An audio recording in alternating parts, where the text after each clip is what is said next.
They stormed the Capitol on January 6th.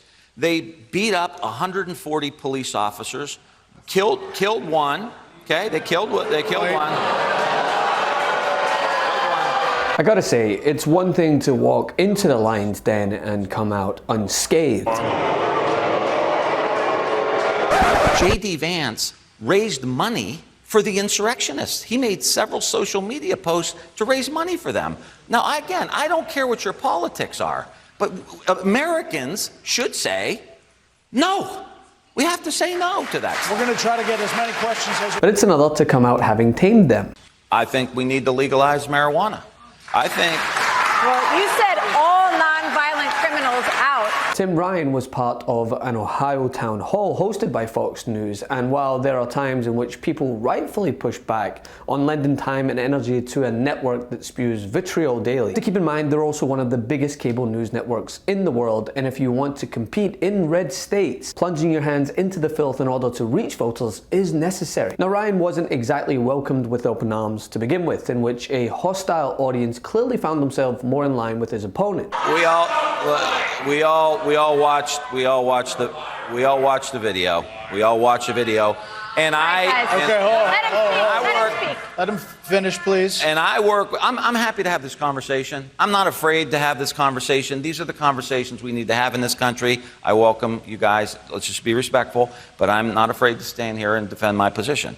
On January 6th, 140, I sit on the subcommittee that funds the Capitol Police. These are my friends. 140 of them got hurt. And some of them still can't go back to work because they were beat up with lead pipes, they were sprayed with pepper spray, they were beaten with flagpoles. Okay? They were trying to overthrow the government. They were trying to stop the peaceful transition of the government. What else were they doing there? They're going to kill Mike Pence, right? They want to kill Nancy Pelosi. Now somebody's beating up Nancy Pelosi's husband with a hammer.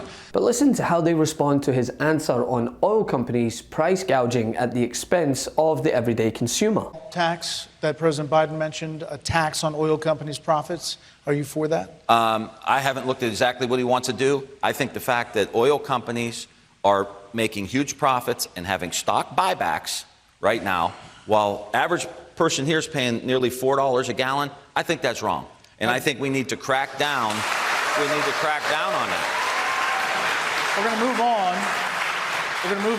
And this is what will hurt both Fox News and Republicans. You see, they spew unsubstantiated claims regarding gas, blaming Biden for inflation, whereas the likes of Tim Ryan and the great Katie Porter point out the cause of this spike, much like the cause for inflation across the board, is due to company profits, not socialism or Hunter's laptop or whatever Fox want to spin. So hearing the audience respond to this in such a positive way shows that they don't exactly want to just eat up the trigger words that Fox feeds them. This is America. This is a country built on freedom, right? And this is the largest governmental overreach into the private lives of individual citizens in the history of our lifetime.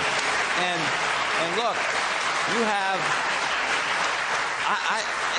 I thought my friends on the other side were like against big government, against invasion into the private lives of people. This is the largest thing ever. It completely steals personal freedom and liberty away from women. I think it's anti-American, and I think we need to go back and just codify Roe v. Wade as it was, and let's all move on with our lives. We're going to move on. Now, the second and arguably louder applause came on the issue of weed, which across the board, no matter which way you look at it, left or right, most Americans agree that it should be legalized. I think we need to legalize marijuana. I think... Well, you said all non-violent criminals out, for sure. I'm sorry? You said all non-violent criminals out, for I sure. think the focus is marijuana crimes, in my mind, right? We spend, this may be the stupidest expenditure of federal money and in public taxpayer money in the history of our country. You get caught with marijuana, then you end up in prison. And that is insane for us. We should tax the marijuana and we should put it into addiction treatment. We should use it to keep fentanyl and these hardcore drugs out of our country, out of our society. We should invest in the shop class. We should invest into early childhood education. There's so many better ways to spend this money than locking somebody up for marijuana crimes. And especially when white and black people use marijuana equally, black people are 6 times more likely to go to prison Like, that's an unfair system. But while Fox News hosts like Laura Ingraham pump out reefer madness every night, the Fox audience here reacted positively again to Ryan's response. Why? Because Democrats' positions are more popular across the board. So this is something to consider for Democrats running in swing or red states. Go into the lion's den, stacked with a pocket full of facts and red meat, and it might help. When white and black people use marijuana equally, black people are 6 times more likely to go to prison. Like, that's an unfair system. MeidasTouch is unapologetically pro-democracy. And look, we know you are too. So please make sure you check out our best-selling shirt and our best-selling gear, the unapologetically pro-democracy gear. And hey, while you're at it, make sure you check out my favorite shirt and one of our most famous designs, It Wasn't Rigged, You're Just a Loser, at store.meidastouch.com. That's store.meidastouch.com.